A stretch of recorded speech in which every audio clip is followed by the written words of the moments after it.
بقي لنا 15 دقيقة. سيدي عندي سؤال واحد. ما موقفكم عن الإمام الأكبر وكيف نتعامل مع أقواله وكتبه؟ محي الدين Ibn Arabi. Imam Syekh Akbar. Soalan dari penanya iaitu apa bermuamalah, bagaimana kita nak faham kitab-kitab Syekh Al-Akbar Ibn Arabi. أولا قبل الإجابة على هذا السؤال فضيلة المفتي هو مفتي الديار هنا ومفتي البلد. Pertama, sebelum saya nak jawab soalan ini, kita kena tahu bahawa Sahibu Samah Mufti adalah mufti, dia yang pegang فأنا fatwa. ما كنت أحب أن أتكلم في حكم التصوير الفوتوغرافي في وجود سماحة المفتي. Saya segan nak jawab tentang hukum fotografi sebelah mufti sebab dia yang patutnya bagi pendapat.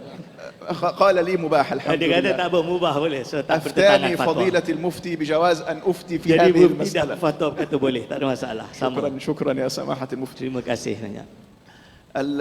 الشيخ الأكبر محي الدين بن عربي Syekh Akbar Muhyiddin Ibn Arabi, ستجدون فيه كلاما كثيرا في كتب التاريخ dia ada banyak berbicara dalam kitab-kitab sejarah tentangnya. ما بين متهجم عليه ومخالف له Antara orang-orang yang menyerangnya وما بين من يعتقد فيه الولاية العظمى. dan antara orang-orang yang menganggap dia itu wali. فيأتي هؤلاء Dan mereka semua datang ويأخذون بقول من هاجمه dan mengambil pendapat orang yang menyerangnya ويتهجمون به على قول من اعتقده dan menyerang orang yang beriktikad dengannya, ويريدون البراءة تماما من الشيخ الأكبر محي الدين بن عربي. sehingga nak suruh kita bebaskan diri kita secara sempurna daripada Syekh Akbar Ibn Arabi. ونحن نقول لهم Tapi kita berkata kepada mereka, اختلاف الناس في الشيخ الأكبر محي الدين بن عربي perbezaan pendapat orang terhadap Syekh Akbar Ibn Arabi كاختلافهم في ابن تيمية مثلا. adalah seperti khilaf tentang Ibn Taymiyah contoh. أليس هناك من كفر ابن تيمية؟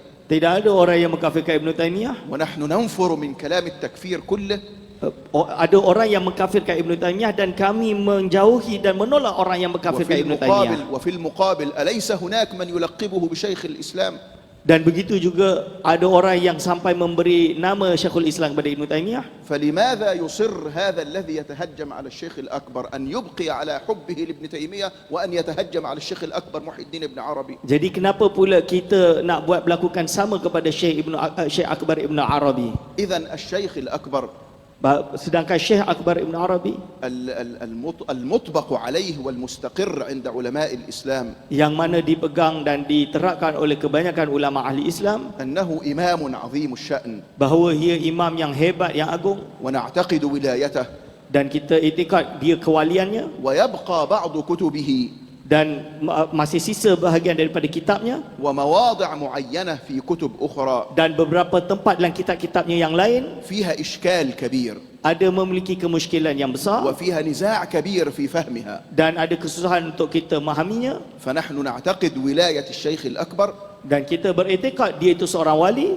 لكن لا يخوض في قراءة كتبه كل مبتدئ. dan kita tidak membaca kitab tersebut bagi orang-orang yang baru belajar. وبعض الكتب يدعى نسبتها إلى الشيخ الأكبر Ada sebahagian kitab lain yang dinisbahkan kepada Syekh Akbar, أو يختلف العلماء في نسبتها إليه من عدم نسبتها. atau ulama berbeza pendapat apakah ia dinisbahkan kepada Syekh Akbar atau tidak. فماذا نصنع مع الكتب الجدلية للشيخ الأكبر أو العبارات المشكلة في كلامه؟ Maka apa yang patut kita buat dengan ibarat-ibarat yang muskil dan kitab yang diragukan atau yang dinisbahkan kepada Syekh Akbar ini? يترك الشأن فيها لجدل أهل العلم Kita tinggalkan ini kepada orang-orang yang ahlinya sahaja, ويبقى عند الكل اعتقاد ولايته. dan kita letakkan dalam hati kita bahawa dia seorang wali. والإمام السيوطي Al-Imam As-Suyuti misalnya, ألف كتابا في هذا الشأن dia telah mengarang kitab dalam masalah ini, يقول فيه dan dia berkata dalam kitab ini, والصواب في شأن الشيخ الأكبر محي الدين بن عربي yang benar di dalam keadaan Syekh Ibn Akbar Ibn Arabi هو اعتقاد ولايته وحرمة النظر في كتبه. iaitu beriktikad bahawa bahawa dia itu seorang wali, akan tapi diberi warning untuk membaca kitabnya. فليس اعتقاد ولايته يسوغ النظر في كتبه. Iaitu bukan bila kita kata dia itu seorang wali berarti kita kena baca kitab dia. ولا تحريم النظر في كتبه يقضي على ولايته. Dan bukan berarti kita mengharamkan membaca kitabnya berarti kita membatalkan kewalian dia.